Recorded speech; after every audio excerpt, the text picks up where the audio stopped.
Welcome to the fourth and final part of my novella, When Strangers Feed You.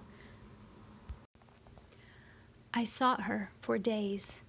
My home was no longer safe, and so I breached the outer walls into the void of the outside world, desperate to find the one creature who could rescue me from doom, Colina. I pushed aside the truth that my salvation would require her destruction. After all, she was the one who became ensnared with the humans in the first place, and her escape only stole my freedom at the same time it secured hers. Why should I live in fear for the sake of another? It was her burden, her responsibility, and she should bear it.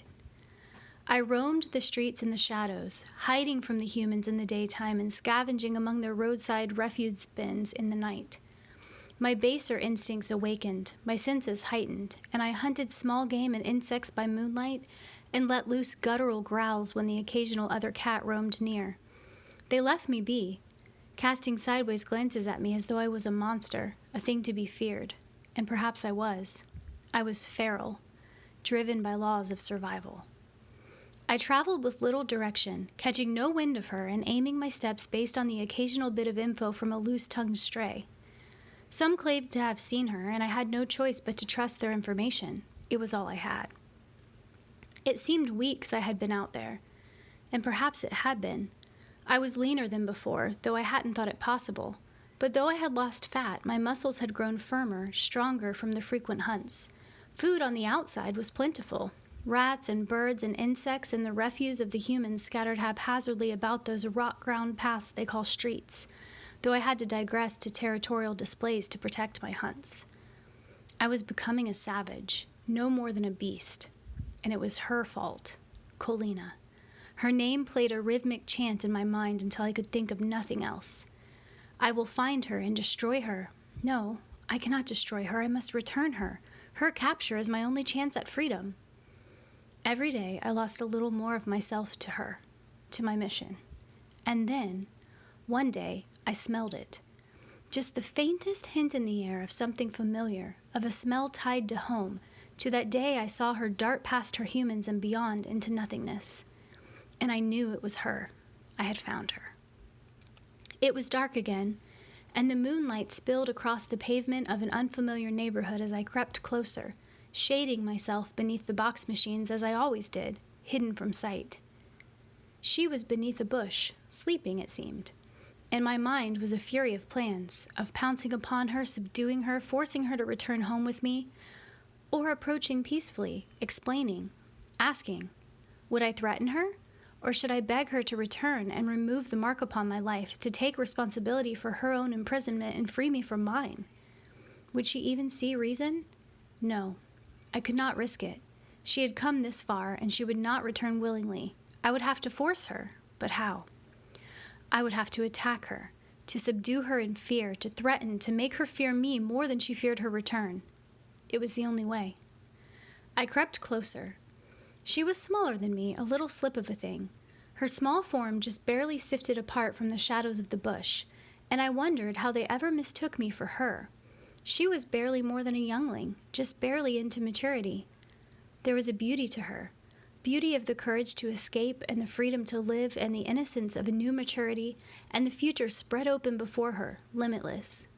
And then I was standing, lit fully by the thin tree lights and the spill of the moon over the street, staring at this bush, exposed, and I could not do it.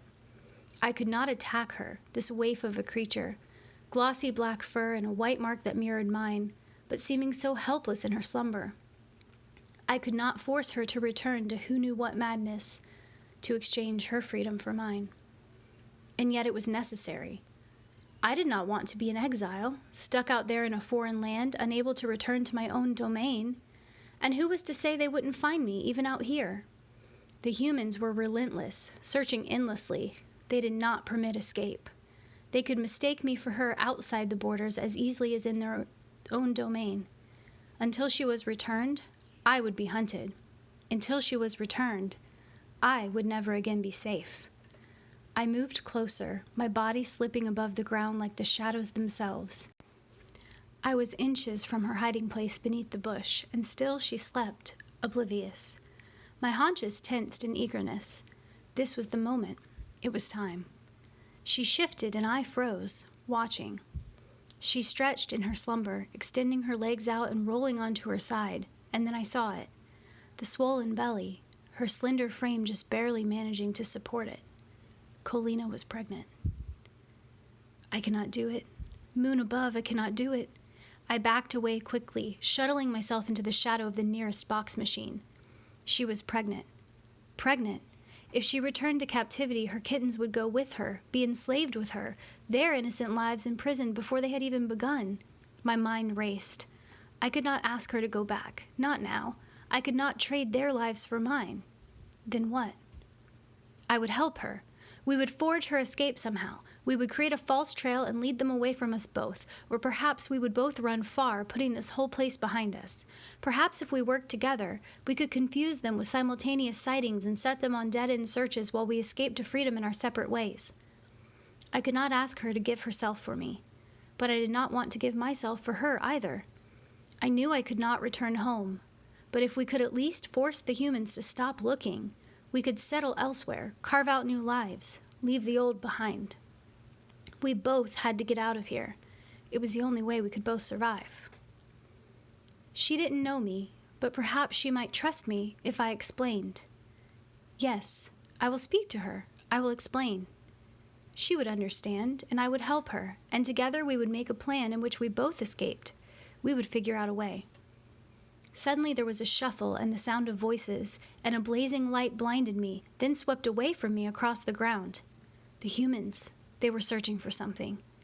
I panicked, wanting to run, but I did not know how many of them were out there or if I would be seen. And besides, I could not leave her. My whole plan revolved around securing Colina's help. Without her, I was back where I started. I was nothing but hunted prey. And if I was honest, I could not leave her for yet another reason. Something about her had stirred my compassion. I could not abandon her. If I escaped, she would have to go with me. It was the only way. The voices grew nearer, not toward me, but toward the bush, toward Colina. I snuck to the edge of the box machine, deciding I could not just hide. I had to help her. "Gotcha!" a voice shouted. "Gentle," said another. "It looks like she's pregnant." I was too late. A hiss, a yowl of panic. Were they hurting her? I felt my fur rise, standing on end. In you go. They shoved her back first into a large metal box, and the door on their trap slammed down. They had Colina. I heard one of them talking a few days later as I huddled in brush outside. Colina's owner was coming to get her, the one who had seen me and declared me not her. If I was to save her, I was running out of time. I lurked nearby, watching for a moment, an opportunity for the faintest window in which to enact my plan. It was a terrible plan. I aimed to dart inside, free her, and escape with her in tow. It was a suicide mission, but it was all I had. I watched and waited. The material shielding the windows shifted from the inside, and a captive feline shoved his face into the opening, peering out. It was not Colina. It was one of the others. One of the cats whose strange, human-tainted scents tormented me while I was held captive. How could they remain inside, unmotivated to escape, acting as if this was their home? Did they not know they were prisoners? Colina was in there somewhere, but I had seen no signs of her. What had they done with her? Were they punishing her for her escape? Surely they would not harm a female with kittens inside her. And yet, I did not know. Perhaps they would. My body coiled inward at the thought. At some point I dozed, for I was jerked awake by the sound of a metal box machine approaching. It slowed, then stopped before the human dwelling, and a human female climbed out. In her arms was yet another feline, large, orange, with the dull, passive look of a cat held captive far too long. There was no wildness left in his eyes. He had gone domestic. Would these humans never cease tormenting my kind? They entered the dwelling, and the door shut behind them. The bland eyes of the watcher cat slipped away from the window. I fell back, straining to hear what was happening within, but the walls dulled the sound, and I didn't dare creep closer. I waited. It happened when the day eye had barely risen. A box machine arrived, and as I stretched beneath the brush and shook the fog of sleep from my fur, I caught a whiff of it, Colina's scent. I leaped to my paws and crept to the edge of the foliage. I could not see Colina, but one of the humans handed 2 boxes, like the ones I was dumped into after being lured by the deceptive meal, to another human. The unpleasant scent of the orange mail from the day before blended with Colina's. My heart pounded. Could I run at them, distract the human?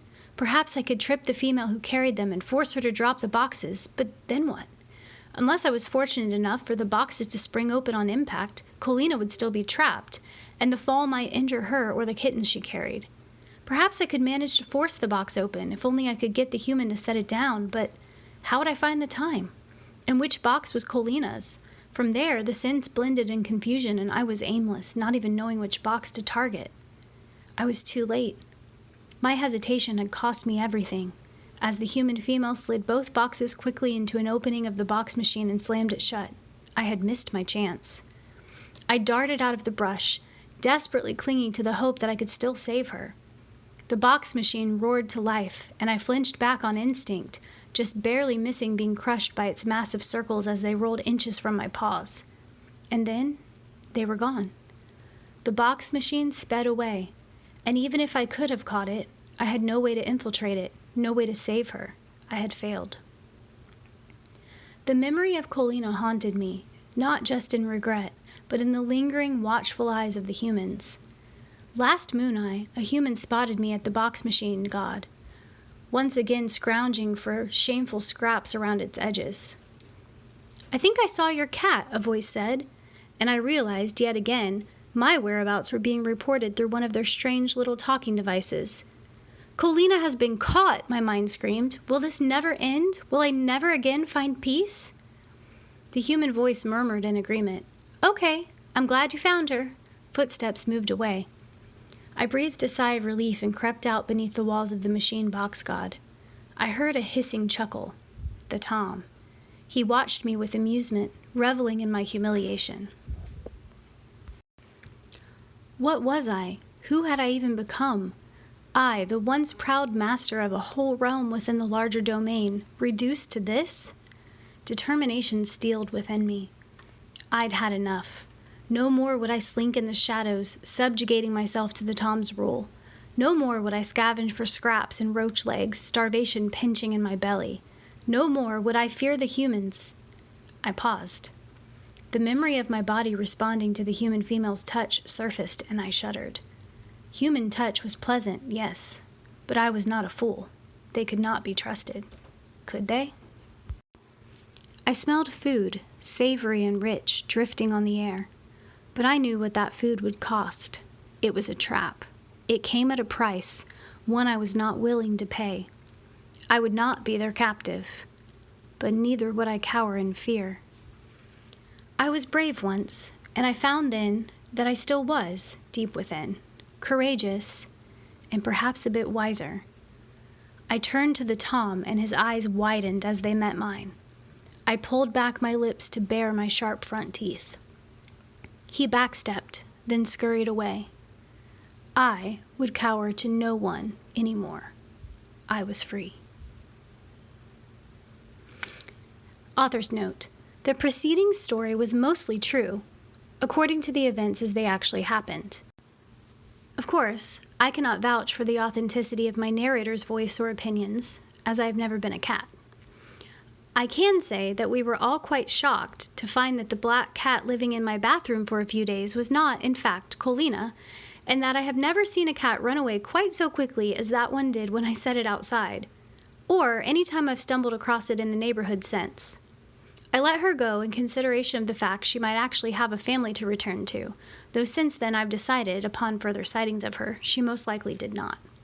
It has been years since my last sighting of the cat known herein as Sophia Black, though her eyes are immortalized in the cover of this story, pulled from an actual photo I took during her brief stay with us. I do not know what became of her, but I hope she is faring well, wherever she is. Secretly, I hope she found her way into a nice home and realized that humans really aren't quite so bad as a feral cat might imagine. As for Colina, she was returned home safely, and I can say with confidence no cats were harmed in the making of this story. In fact, to ease any possible concerns, one of those terrifying domesticated cats Sophia Black heard outside my bathroom door was my rescued one-eyed pirate beast named Haku. You may remember him from my newsletter. Thank you for listening to my novella, When Strangers Feed You. I hope you enjoyed this story. You can also read this story and over a dozen other stories in my subscriber freebie collection, available to those who sign up for my newsletter. Just go to ccrawfordwriting.com/subscribe. You can also get exclusive stories, early access chapters to my books in progress, sneak peeks, and more on my Patreon, patreon.com/ccrawfordwriting. Thank you for joining me, and I'll see you in a future video.